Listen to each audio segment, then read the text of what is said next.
This episode of Running Down the Clock is brought to us by Busy Bee Vegan Skincare. Busy Bee is an all-natural skincare line dedicated to healthy, vegan, plant-based skincare and overall wellness. They offer a selection of handcrafted body scrubs, butters, and washes that not only make your skin glow, but smell amazing. Their unique all-natural scents include gingerbread, ruby grapefruit, caramel cake, and morning latte. So why not treat your skin to something fresh and all natural? Head over to shopbusybeevegan.com today. And as a special bonus, Busy Bee is offering listeners of this podcast a 15% discount on your first order with the code ORDINARYPODCAST.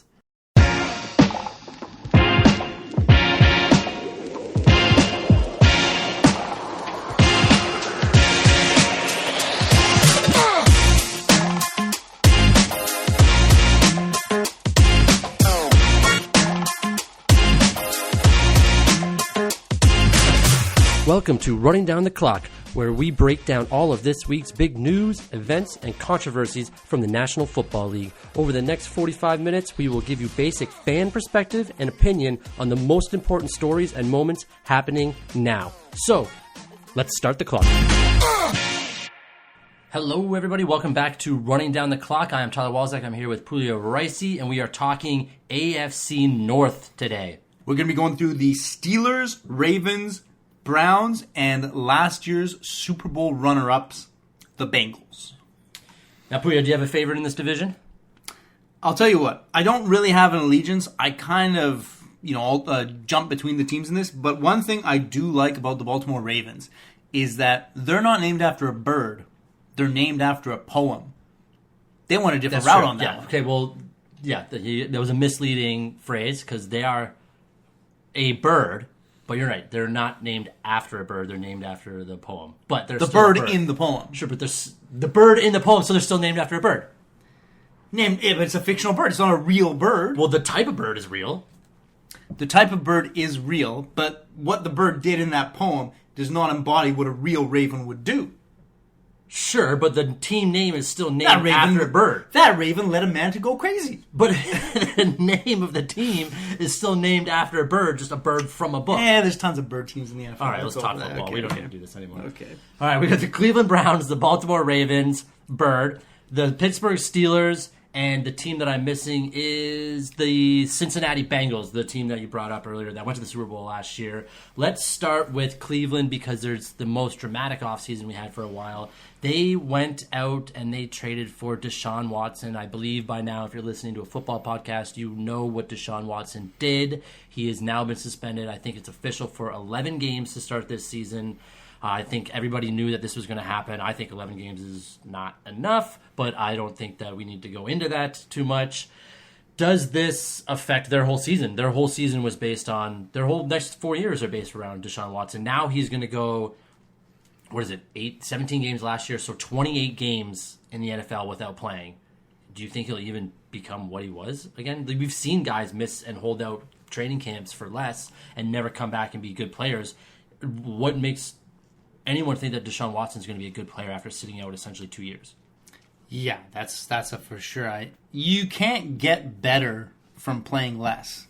Ever. That's any just sport. That's just a fact of sports or life or whatever you do. You're not going to get better at it from not doing it as much at a competitive level. That is a huge amount of time for him to miss during. These have got to be prime Deshaun Watson years, no? This would be his prime right now. He's 26 years old, I think, something like that. Like in his last year that he played, he was a top 5 quarterback.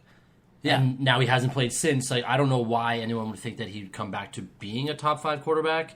He might be a top 20 quarterback, but he's not going to be top 5. Yeah, especially, 6 games was one thing. That was the original suspension, and the NFL fought it or whatever, and now they're at 11. I want to know, we could have looked this up, how much of that was guaranteed contract, which is just down I know the this, drain. actually. So the new contract that he got from the Browns, this first year was $1 million for the year. So if he sat out the whole year, he'd only lose $1 million. So they would never, the Deshaun Watson camp would never draw this out. Like he theoretically could appeal so that he could play this year, but he's not making any money this year. So there's no way they're going to let him play this year and then sit out next year the suspensions, because next year he's making $48 million. Right, I got you. I was looking at it more from the perspective, we've talked about 3 teams, just generally perennial, poor management teams. I thought, is this a Browns screw-up by giving him too much money, and now he's not screwing us? Okay, so the Browns didn't screw up on that. They thought this. But they still screwed up the whole Baker Mayfield thing, because now their backup quarterback, who is essentially, as of now, their day one starter, Jacoby Brissett, 2016 Super Bowl winner, didn't play in the game, obviously, but he was on the Patriots team. He played 2 games with them. He won one of them. He is going to start the first 11 games. This is a tough division. It's a tough schedule in Cleveland. Do they think that they're going to win? How many games do you think they will be happy winning with Jacoby Brissett? Because they're trying to win playoffs. They're trying to make the playoffs. Realistically, if they come above 500, that's a huge win.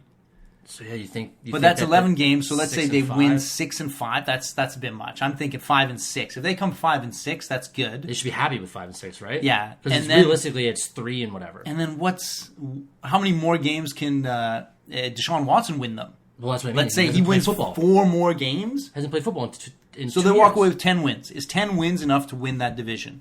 So 10-7. Yeah. I mean, you could get a wild card spot with 10-7, possibly. But this is a tough division. Deshaun Watson's not going to win out. No, he's going to win 4 out of the 6 games, as I said. So that puts him at 9. My math was a little wrong on that. 9 wins. Yeah, I don't think they're going to get a playoff spot in the AFC with 9 wins. But no, I don't think they're going to get a playoff seed in the AFC with 9 wins either. And I think that this is kind of a lost season for them before it even started. I mean, quarterback's not their only problem. Kareem Hunt is holding out. He's doing certain parts of practice, but he's not. He is a big part of their team. They're a running team. They're a defensive team, and they're a running team. And with Kareem Hunt and Nick Chubb, Kareem Hunt's holding out. He wants a contract. His contract's up at the end of this year, so he just wants a few more years. We know how running backs and wide receivers are. They get hurt, so they want guaranteed years. I mean, it's understandable. I get it. I know that I would do it. I don't know if I would handle it the same way, because we kind of talked about this off air before. We've never really seen a successful story of a guy holding out in practice through into the season and coming back and being successful. And in the same division, we'll talk about Pittsburgh later, but Le'Veon Bell is kind of the mold about what you talk about when a guy holds out and then goes to a different team. They're never the same. No, I don't see it being successful in the NFL. It just seems that the league is set up on the team's side, where as much as the individual holding out might be right in principle, it just doesn't seem to work out in execution. Something goes wrong. There's a collective agreement that this guy's not the team player we want, and other teams don't want him the same way. They don't utilize him the same way. And as much as it sucks for the players, because I feel for the players, right? They're putting their body on the line, and I get what Kareem Hunt wants. He doesn't want to be there for 1 year, get hurt near the end of the season, and never get a big contract again. And OBJ right now, his year contract was up with the Rams last year. In the Super Bowl, tore his ACL, and he's a top 20 wide receiver. He does not have a team.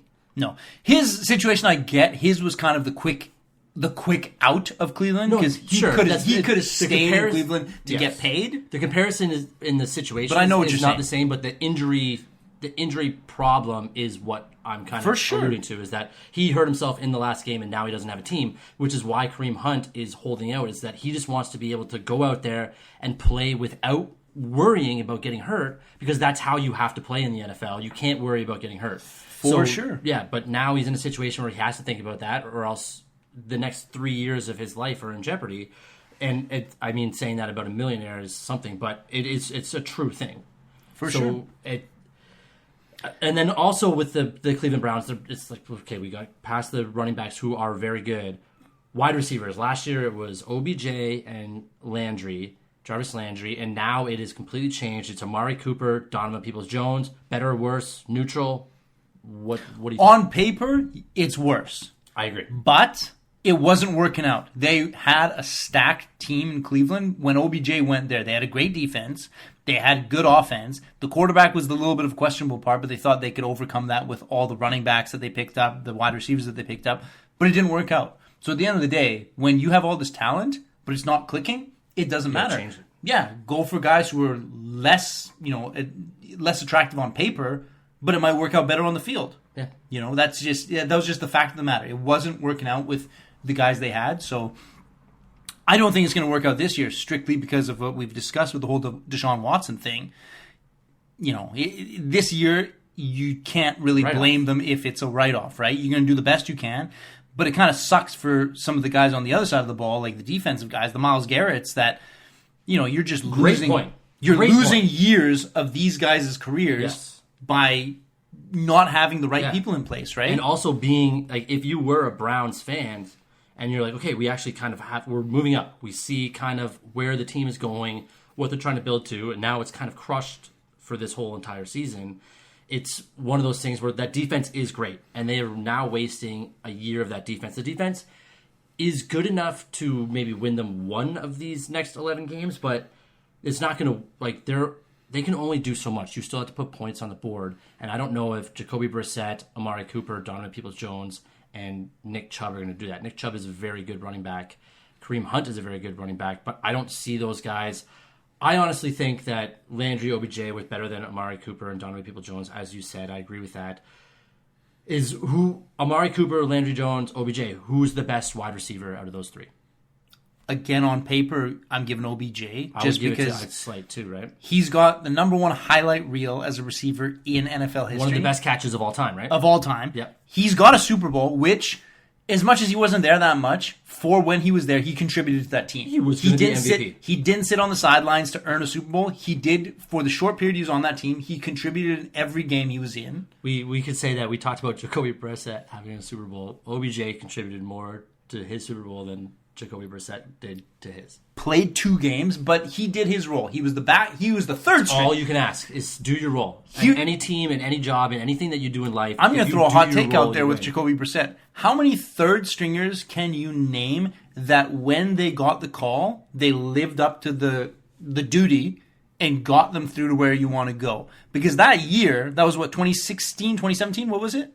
2016. 2016. They had the Deflategate scandal. Brady misses the first 4 games. Garoppolo starts 2, goes 2-0, gets hurt. Brissett jumps in, goes 1-1. He was third string that year. I'm going to say something that isn't like just... Wasn't Tom Brady a third stringer when he got put in? It was Drew Bledsoe, someone else who got hurt, and then Brady. And then Bledsoe got hurt, and then Brady jumped up. I don't know the guy's name, but coming out of his rookie season, Brady was the third string quarterback. I believe. I don't know anything, but I believe that. Yes, okay. However... So he would probably be the GOAT of of this topic. He's the GOAT of that, and all other topics. Yeah, but I don't think anybody's ever going to argue when I know they won't. Tom Brady in I know they won't. Greatest of all time situations. I know they won't. He's proven it time and time again. Time and time again. Anyway, we could give him his accolades for... a few weeks of podcasts. Well, let's move on to another team in this division that has been good for years and years and years and years and years, and that is the Pittsburgh Steelers. They're going through a huge transition point where Ben Roethlisberger is no longer there. He retired last year. He was not very good last year. He hasn't been good for, I'd say, a couple years. He's been steady, average. He's been able to manage football games. Last year was kind of rough if you were a Pittsburgh Steelers fan to watch Ben Roethlisberger throw the ball. Mitch Trubisky is their starter as of now. We're in week 2/3 of the preseason, which we've kind of argued off air doesn't mean anything anymore. Is Mitch Trubisky going to lead this team this year? And will he win games for the Pittsburgh Steelers? I don't know enough about the guy. He was a Pro Bowler in Chicago, and a lot of people make fun of that. Like, how did this guy become a Pro Bowler? He was drafted top 10. He was drafted before Patrick Mahomes. He was. And I've heard nothing but negativity about the coaching staff over in Chicago. Like, I remember I always liked Allen Robinson in Jacksonville. He was a guy I liked. I thought he was a good receiver. I thought he was one of the little, silver linings over in Jacksonville when they were abysmal. Goes over to Chicago. And I don't remember if it was him or somebody else, but they're just saying the coaching staff don't know how to use me. They don't know how to use their players. He did say that, yes. And it was almost like the way... Also a Pro Bowl wide receiver. The way they put it is they just personally didn't like him, so they deliberately ran plays, had a system which didn't utilize him. Yeah.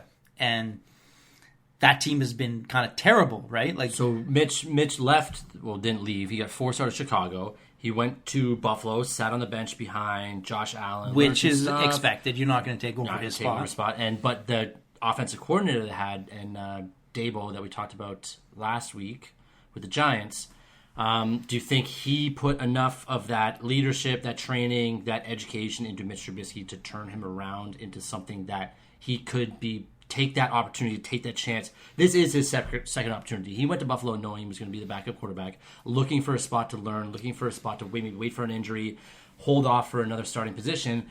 Pittsburgh comes along, pick him up. This is his opportunity to shine. This is his opportunity. For sure. This is your favorite word in the NFL, the potential. The potential is there. Yes. He doesn't get to where he is with no potential. 100%. This is where we're going to find out. Was it a bad system for him in Chicago? Or is he just not the caliber of player the NFL needs? We'll find out within the first 6 games, probably. Within the first half of the season. Because Pittsburgh, this is the other thing, they drafted in the first round a guy out of the University of Pittsburgh, homegrown kid, Kenny Pickett. So he's waiting, and he's been having a good preseason, which, again, doesn't mean shit in the NFL, or any sport for that matter. He's waiting in the wings. I am a big believer of not starting a rookie quarterback in his first year. I think that you kind of ruin rookie quarterbacks in your first year. Patrick Mahomes sat his first year. Aaron Rodgers sat his first 3 years. Tom Brady essentially sat his first year. I think that you learn more as a rookie quarterback watching than you do playing. It's too fast of a game to jump up to. You're talking about... There's too much expectation. There's too much weight on your shoulders. Players are better. Everybody in the NFL is the best at their position. Best 32 guys in their position in the world.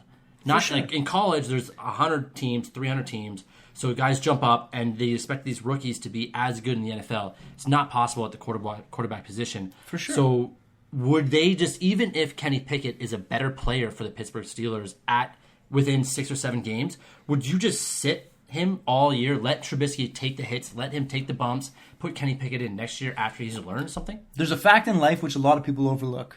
You can learn from your mistakes, but it's better to learn from somebody else's mistakes. That's a great quote. Put that on an Instagram poster for us. But the one thing I got to say about Pittsburgh, which I'll ask you about, is I like their coach. He's a very no-nonsense guy. So why does he always have nonsense players? You're not wrong. What I don't understand, and so I have a friend who had a fantasy football podcast. Kyle, you're listening. I know you are. Huge Pittsburgh Steelers fan, and he will defend the wide receivers to death. Ever since Le'Veon Bell held out, and Antonio Brown had his clock cleaned by Burfect against the Bengals, they've started acting out, which then led to other wide receivers in that Pittsburgh locker room acting out. We know we're talking about Juju Smith-Schuster, who was the next big thing in Pittsburgh, started dancing on TikTok, started doing all this stuff, and making it about something else other than playing football. It's just unnecessary stuff. It's unnecessary stuff. Unnecessary stuff. And it's now trickling down to Chase Claypool's kind of becoming more of a personality than he is a football player. Deontay Johnson's kind of getting more of a personality than he is a football player. I understand that you are allowed to have your personality. I get that you are allowed to have fun playing the game. But doesn't that only come if you're winning? That's why. Do you remember that quote I had about the Jerry Rice thing? I don't compare players to Jerry Rice in terms of talent and accolades, but that mentality of work hard. Aren't they the best? The best athletes, the people we talk about who are the GOATs, are the ones that are killers on their field of play. You're out there just to play the game. You're out there to win. You're not out there to get likes on Instagram. You're not out there to get advertisements. Advertisements and likes come with you playing the game. And guys like Jordan and Tom Brady and Tiger Woods, they know that the game comes first. The rest of that stuff will come with how good you get at that. There's only one guy I can think of in sports that was cocky off the bat, and that's Kobe Bryant. But he had the work ethic and everything to back it up because he was always good. Kobe Bryant, and let's talk about it for a bit. Kobe Bryant, Michael Jordan, I'd say those two guys have the most winning personality and most work ethic out of any athlete that's ever played sports. You'd say the same thing about Tom Brady, but vocally they came with cockiness, but it was about, I'm cocky because I'm good. I'm not cocky because I have the ability to be good. Colby was talking shit to Shaq his rookie year, Yeah. right? Like, I mean, not a lot of guys are doing that. But anyway, we're digressing from the point. But Right. I don't think these Steelers wide receivers, when your team is fighting for playoff spots,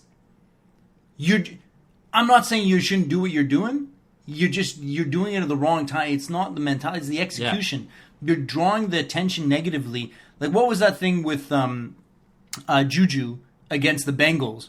They caught him dancing, and they laid Von Bell. Was it Von Bell? Laid him out. You're just giving the other team a little bit of extra fuel to just say, as the Michael Jordan thing. And I took that personally. So here's the whole. This whole conversation, you got to take it personally the same way and elevate your game. Everybody else is going to take it personally. Yeah. So now that can you elevate your game to take it more personally than they will? And why are you doing it? Seen that. Why are you doing it before the game? If you want to dance on TikTok, if you want to be that personality, do it after you win. Why are you out on the field before the game? Dancing around on TikTok, dancing around other people's logos. Their logos are their flags. Dance on the star after you score a touchdown. There you go. T.O. had the right way. But seriously, score. Do something in the game that is going to get people on your side, because you're not just doing it for yourself at that point. You're doing it for your team. You're doing it for your fans. You're doing it for the city. The other side of it is they're trying to get their marketing up. They're trying to get their fans on a different side. And I don't get me wrong. They're maybe going about it wrong. Like, they're not thinking of the long-term business of their brand in the NFL. They're thinking of their TikTok brand or whatever, like the followers they got. I don't think they'll make as much money off that in the long run as they will by being a good, marketable football player. If you were just if you're one of the top 5 wide receivers for 4 or 5 years in a row, you're getting shoe deals, you're getting this, you're getting that. But if you're one of the top 5 TikTokers, you're getting TikTok deals. So go out there, win games. Like, don't try to get TikTok followers before a game. Win games, get that money, and then get TikTok stuff after. There's a thing to it. Here's a take for you. Juju in his early days was a good player. I think he got more fan regard with that hit on Burfict to get the redemption for Antonio Brown than he did from all the good plays he did. He was loved. He was adored for getting that revenge hit. Sure, but now he's cast out of the city. That's what I'm saying. That's like, do the right things and people will love you. Your stock will skyrocket. Yeah.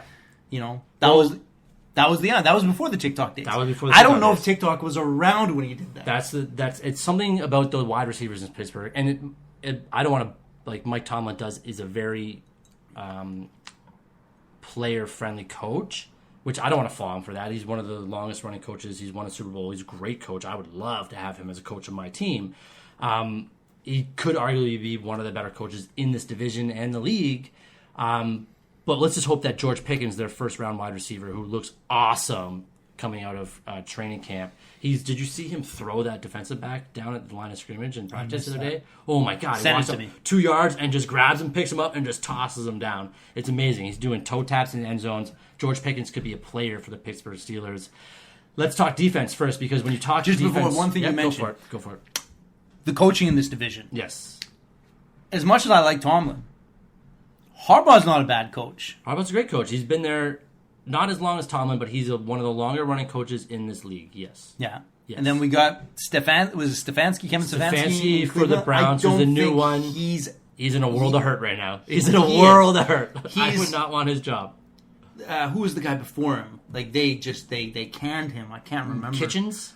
Freddie Kitchens, I think, might have Freddie been Kitchens. Yeah, like, they had a bunch of coaching issues, just like they had quarterback issues. Not as bad as quarterback issues, but he seems like he's got a little bit more of what do you call it? Stickiness, that he's going to stick around for a bit. Yeah, he'll be around for a bit. John Harbaugh he's a good system guy. He's good. And then we got the Bengals. I mean, there's some decent coaches in this division too. Yeah, you're not wrong. You can't flaw any of these guys. I like the coaching the in this young division. Kids with the Browns and Bengals, and then the old heads. I love the young coaches in the NFL, except for some of the fat guys, which we won't get into. Like Matt Patricia. There you go. Okay, so let's go back to my point here. We just talk defense about the Steelers real quick, because when you talk about the defense, or when you talk about the Pittsburgh Steelers, you have to talk about defense. Former Defensive Player of the Year, T.J. Watt, is back running havoc. Is this the best defense in this division? Because I would say that the Ravens, Steelers, and Browns are all very, very good defensive teams. The best player, though, is TJ Watt, following after his brother JJ. And I know that you have kind of a hot take here. I'm not sure if I agree with it, but let's let it go. I'm not saying it's for certain. I'm saying it's a possibility because if their careers ended today, yes, JJ Watt has the better career. However, it is very possible TJ Watt, when all is said and done, has a better career than JJ Watt. You look at some of the stats they have. Already, how much younger is TJ? 5 years? Yes, 5 years. With that 5 years, he's on pace to break some of the total statistical goals which JJ has. And I'm not saying he's going to break them all, but he's on pace to break the sacks. He's on pace to break Pro Bowls and All Pros, as well as the number of times each has led the league in sacks and tackles for loss. Now, this could all very much change. He might digress. He might get better. And also, if TJ wins a Super Bowl or JJ wins a Super Bowl, that definitely changes their careers. However, I'm not saying it's for sure because JJ had a great career. And if it wasn't still having a great career. If it wasn't for Aaron Donald, both these guys would be just the Watt family would be just racking up the defensive accolades. Well, it's actually interesting you brought that up because Pittsburgh has a huge beef with Aaron Donald because they believe that TJ Watt should have also won Defensive Player of the Year last year, which went to Aaron Donald. I disagree. I think Aaron Donald had better stats. If you look at it statistically with updated stats and not just numbers and homerism from Pittsburgh Steelers, Aaron Donald was a bigger problem than TJ Watt was 2 years ago. But last year, TJ Watt did deserve to win it. So you're essentially what you're saying is it would be Watt for the last 5 years if Aaron Donald was not around. Absolutely. Aaron Donald is the reason why the Watt brothers aren't just commanding the league in defensive accolades. All right, that's interesting. What about Derek Watt? Why is he not? Is it because his name's not DJ? If the parents named him DJ Watt, do you think it's him? Do you think it's him saying, "I don't want to be a DJ. My name is Derek. Don't call me DJ." I'd have to look it up, but I'm gonna assume that TJ and JJ both have the two first name things. You know, like they both have two first names. I'm gonna guess Derek Watt just has his name Derek. That's a monumental fuck up. You could have been 3 for 3. Instead, you went 2 for 3. TJ, JJ, and then is Derek the youngest? I don't know, but I feel like he's the middle child. He's the worst. He's clearly the worst. I feel like he's the middle child. We don't know. I feel like TJ's the youngest. I could be wrong. We gotta look this up. Based off of what? That's your knowledge of the Watt brothers? I think I watched a YouTube video once of them horsing around at home. Yeah, I don't know. I don't know anything about him. I know JJ's the oldest, and TJ won the Defensive Player of the Year last year. So let's move on. He's definitely the most intimidating. I would not. We're lucky in JJ. Either of them. Well, no, for sure. I mean, this huge. is you and me. What do we weigh? 180 pounds? Yeah, together. Let's go on. Let's move on to the Baltimore Ravens, the team not and also named after a bird. John Harbaugh, as a coach, talked about that. Their wide receiver situation changed over the last offseason. Unexpectedly, Marquise Brown, Hollywood Brown, left the team. Whether or not he was really even that good of a wide receiver, he's probably one of their better wide receivers, but whether or not he was actually a top-tier wide receiver is debatable. He's fast. He's one of those fast guys that can just get open with speed, but I don't know how he is with hands or route running. But he's left. He went to Arizona. So now they are left with Rashad Bateman, a first-round pick from last year, who was hurt last year. So this is technically his redshirt freshman rookie year, and Devin Duvernay at the wide receiver position. Baltimore has never been a wide receiver type of team. Tight end Mark Andrews is probably their best catching threat. Most defensive teams will probably zone in on him. Their running backs are really good. Gus Edwards, J.K. Dobbins. Maybe the best player is Justin Tucker. He is definitely... you could say that just for the fact that he very well could be the best at his position that has ever played in the NFL. Statistically, I think he is the most accurate kicker ever in the NFL, no? He also has the longest field goal kick in the history of the NFL. And who was that against? Fuck you. Okay. We'll move on. That was a heartbreaking game. I felt for you on that one. Yeah, that was just shitty. They're all heartbreaking. Anyway, we're on this division. We'll get into them next, but so I say that as almost jokingly about Justin Tucker because he is arguably the best player at his position of all time. But the guy that makes this team run, other than John Harbaugh, is Lamar Jackson, and there is so much debate about Lamar Jackson being a good, and I'm doing air quotes, quarterback in this league. Is he just a great athlete, or is Lamar Jackson a good quarterback in the NFL?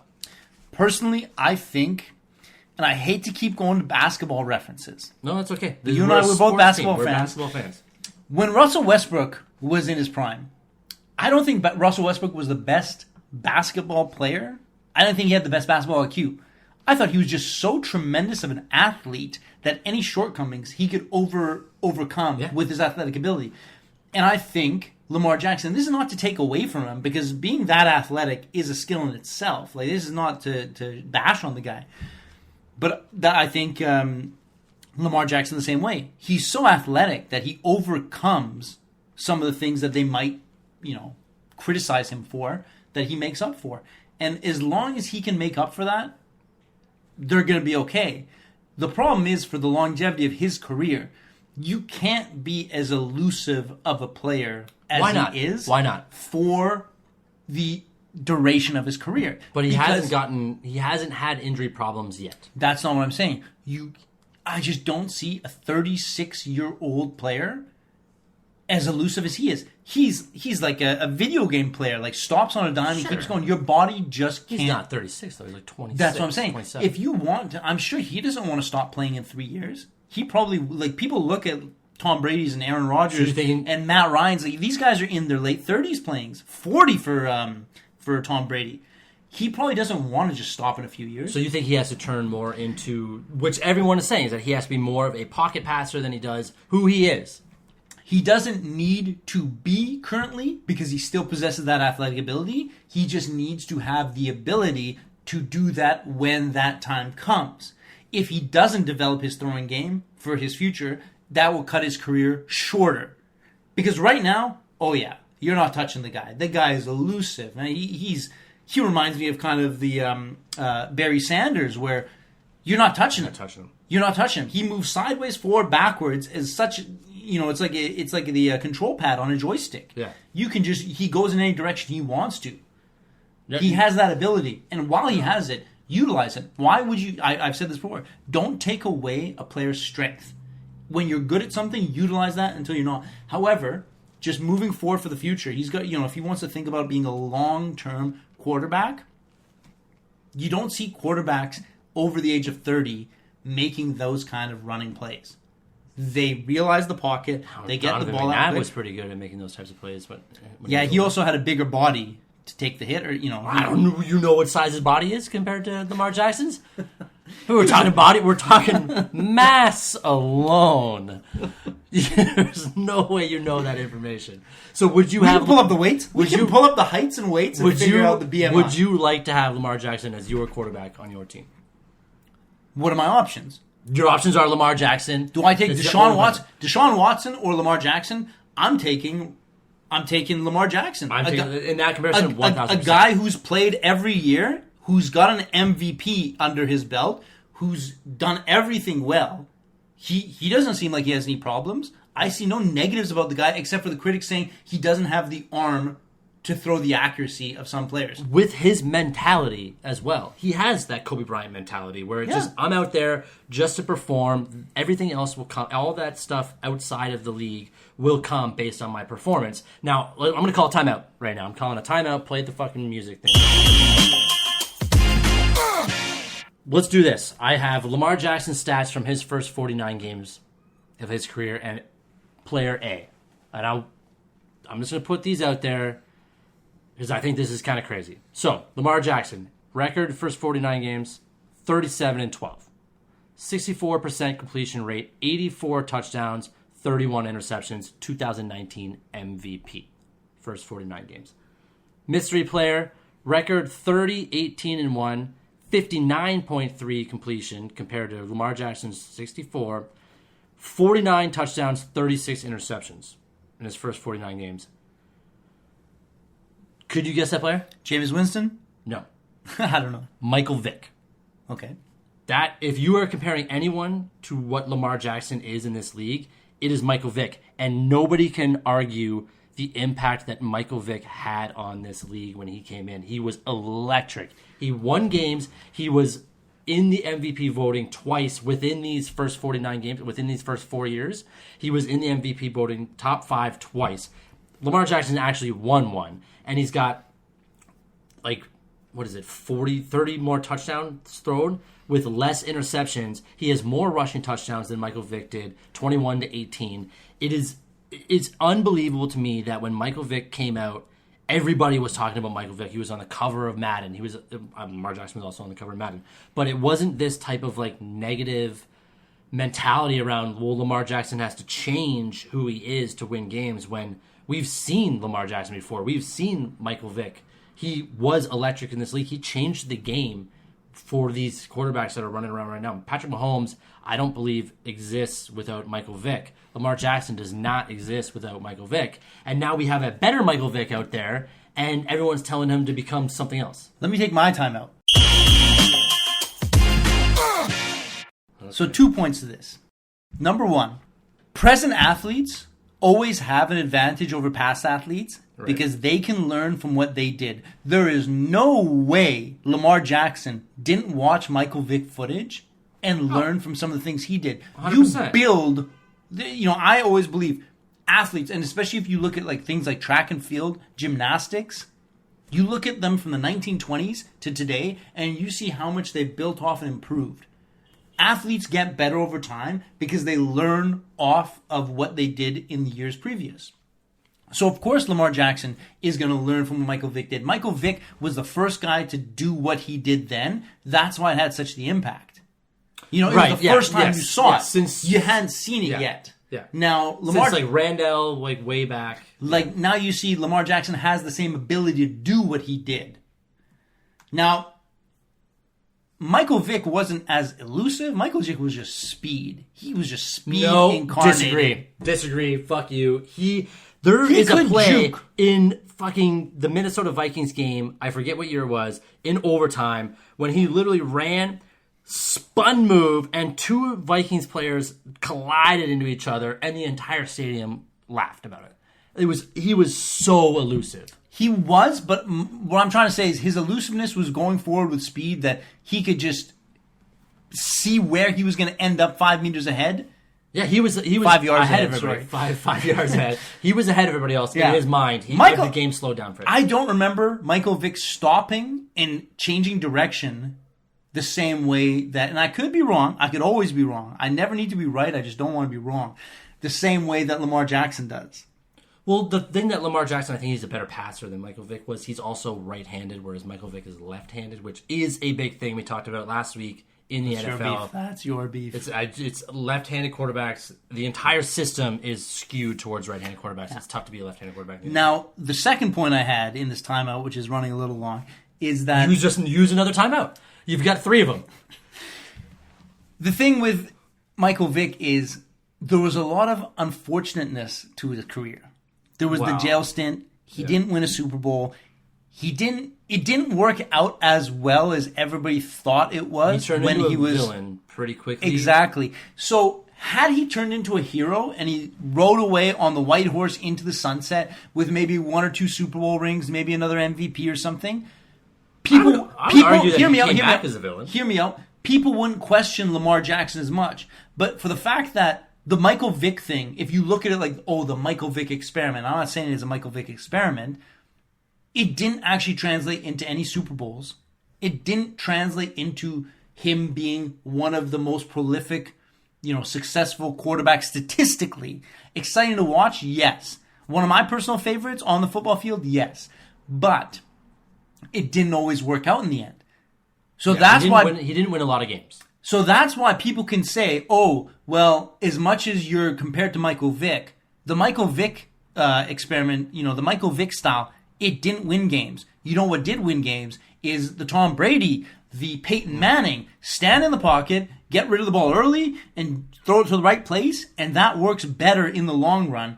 Yes, it's not as flashy, but it's proven to be more successful. And that's why people are going to criticize Lamar Jackson for not having the arm, just because it's flashy. People love it. You play Madden, you send all the receivers out, the defense goes up with them, and then you just run. Yeah, it works. It works great to win the video game. But in real life, it hasn't proven to be the most successful formula for a quarterback in our lifetime yet. No, not yet. And Lamar Jackson could, if the Baltimore Ravens have success, Lamar Jackson would be the first guy to do that. But I think you nailed it with that second timeout you used there. It's after prison, Vic did come back, and he went 8-3 as a starting quarterback with Philadelphia in 2010. Comeback Player of the Year. I mean, yes, he did not win a lot of games, but I think he did transcend what the game is into kind of what it is now. One of my favorite players of all time, too. How do you not like what Michael Vick did as a player in the NFL world? Forget what he did outside of that. Horrible stuff.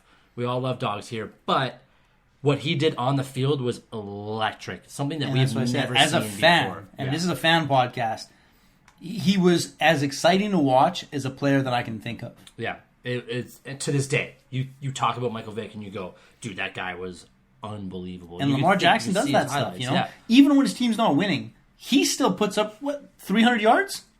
He has, well, this is the funny thing about Lamar Jackson is there's games where they lose, he puts up 300 yards running and rushing and doing amazing things.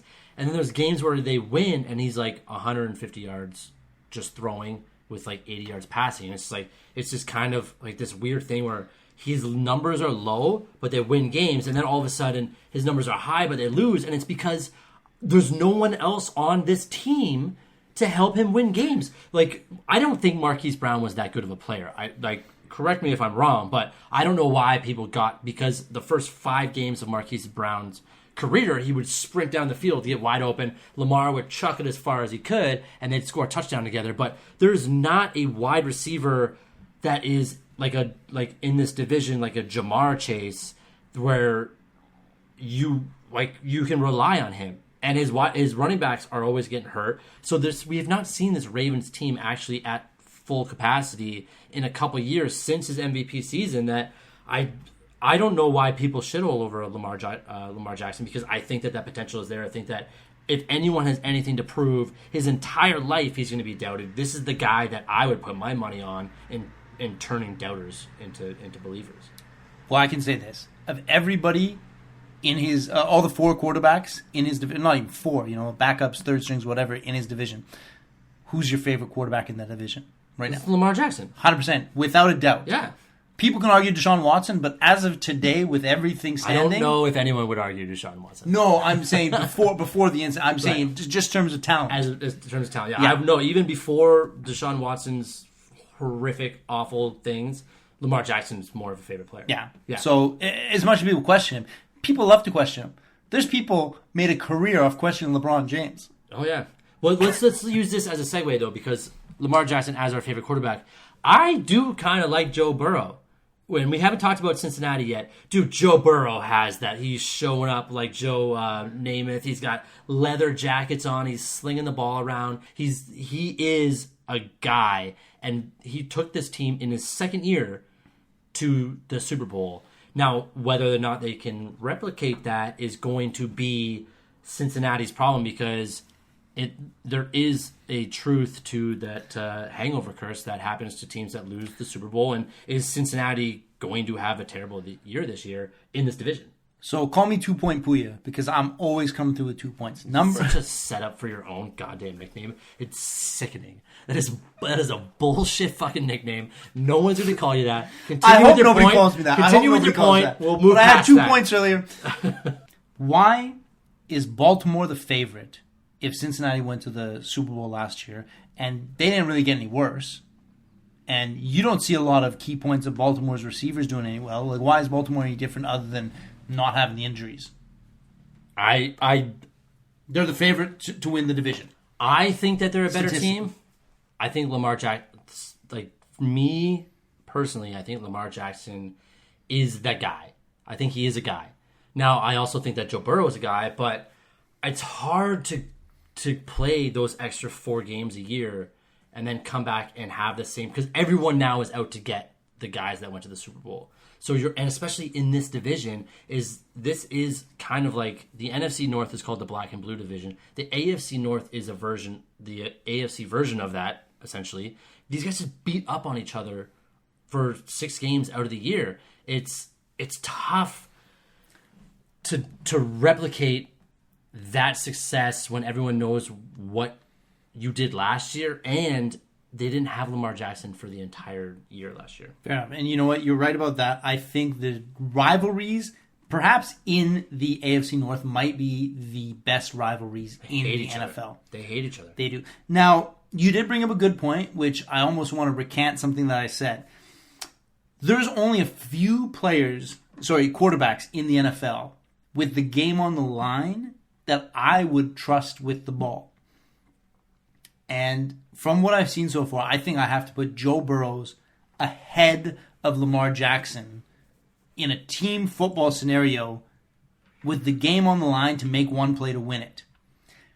Lamar Jackson is great throughout the game because he's going to do some elusive stuff. But when you know that he's going to run the ball, I think Joe Burrow, they call him Joe Cool, as you said, for a reason. Joe Cool.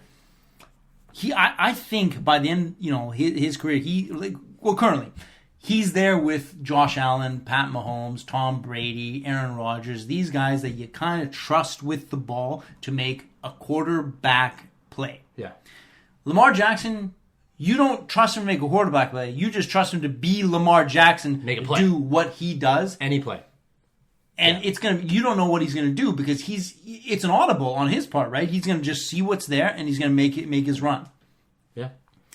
And which in a 2-minute drill is tougher to do because the clock runs. Whereas if you're a pocket quarterback in the NFL in a 2-minute drill, you can just throw the ball away. You can find the guy who's getting out of bounds. There's specific plays meant for 2-minute drills. That playoff Raiders game that Burrows had last year with the Bengals. I love that you pluralize Burrows every single time you say his name. By the way, it's just Joe Burrow. There's not 2 of them. Just Burrows. You're right about that. Just Joe Burrow. But when he plays that well, it's like... There could be 2 guys out there. There could be 2 guys out there. I hope he didn't hear that, and I'm sure he didn't. But he also has a huge thing in his favor in Cincinnati, and that's Jamar Chase, who is a number 1 wide receiver, top 5 wide receiver. I know Madden. But I like Higgins too. Higgins and Boyd is no slouch. That offense and T. Higgins, Tyler Boyd, Jamar Chase. Jamar Chase is going to get doubled. It opens up every week. One of those guys in Boyd or Higgins could have a huge game just because they're not getting covered by any of the top 4 corners, because they're getting double teamed on Jamar Chase, and that changes entirely a team's outlook on their offensive game plan if they know that someone's going to be wide open and they have the skill level that these guys have. In this division, who's your favorite offense? In this division, my favorite offense, Cincinnati. Cincy. Yes. There's no weakness. Joe Mixon is so good. We did not talk about Najee Harris with the Pittsburgh Steelers, who could have a breakout year and be the best running back in the league this year. He could definitely be Najee Harris the number one running back. He's got every bit of potential to be. If you had betting odds, he'd probably be at the top.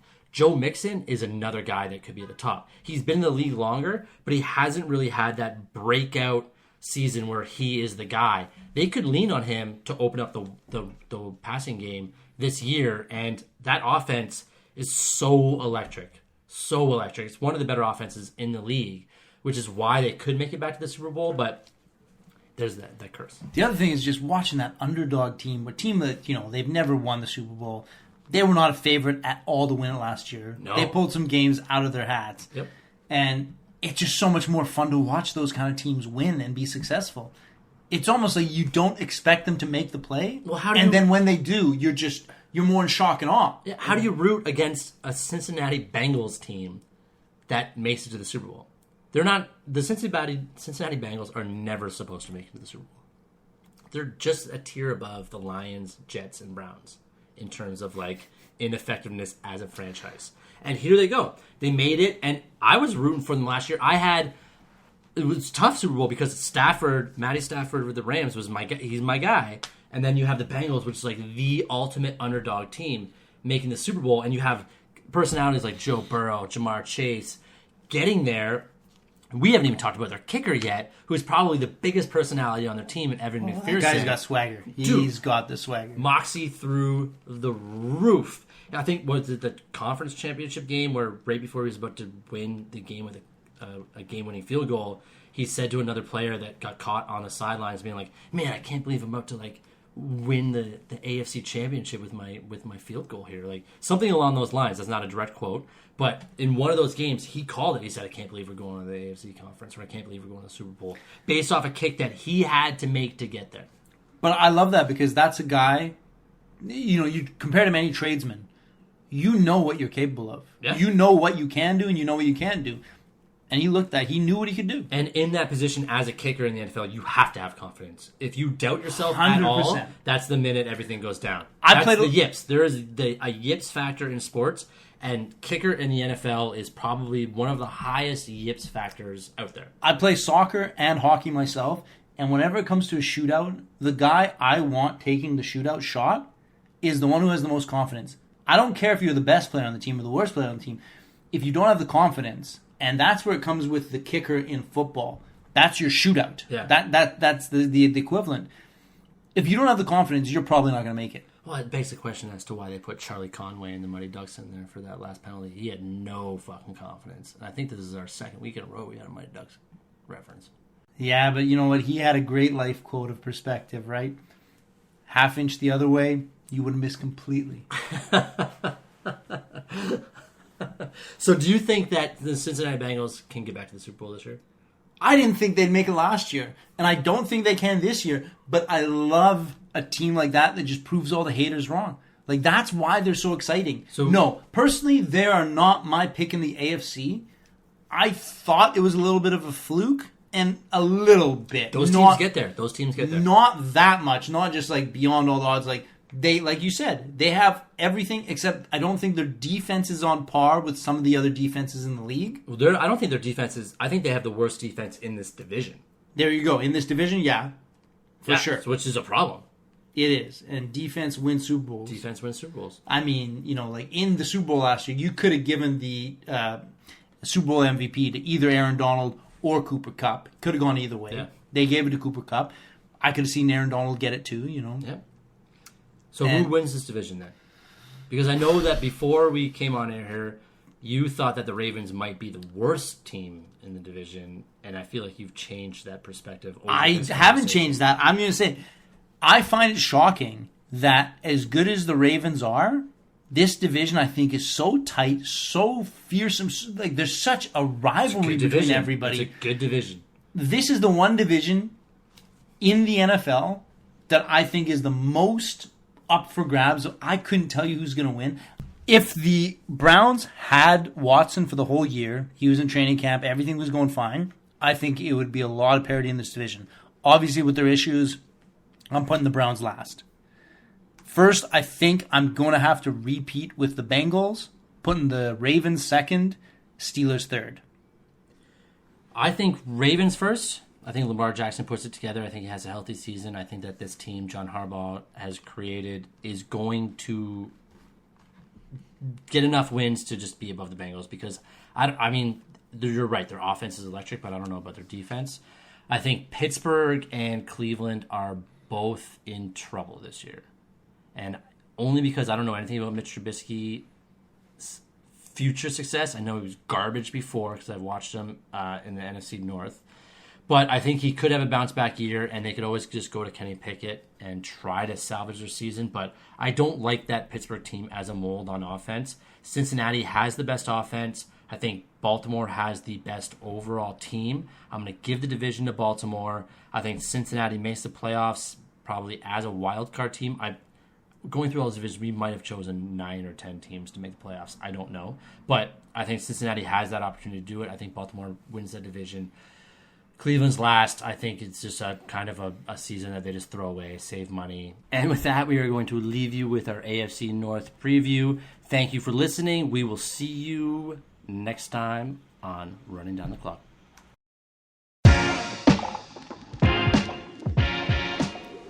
Running Down the Clock is brought to you by the Ordinary Podcast Network and is every Thursday running until the week after the Super Bowl. We hope you enjoyed enough to subscribe and tune in again next week.